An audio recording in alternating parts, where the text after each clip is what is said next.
وسلم کی خدمت میں شب معراج براق لایا گیا، جس پر زین کسی ہوئی تھی اور لگام ڈالی ہوئی تھی۔ وہ براق محمد صلی اللہ علیہ وسلم کو دیکھ کر رقص کرنے لگا، جس کی وجہ سے آپ کا اس پر سوار ہونا مشکل ہو گیا۔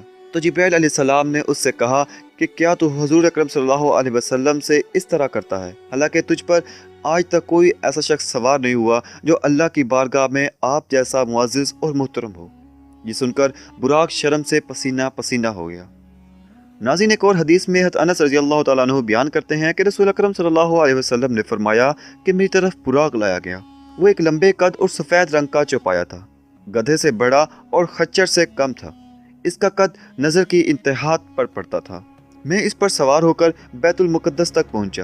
جس جگہ پر انبیاء کرام اپنی سواریوں کو باندھا کرتے تھے، وہاں پر میں نے اس کو باندھ دیا۔ لہٰذا پھر میں مسجد میں داخل ہوا اور اس میں 2 رکعت نماز ادا کی۔ جبرائیل میرے پاس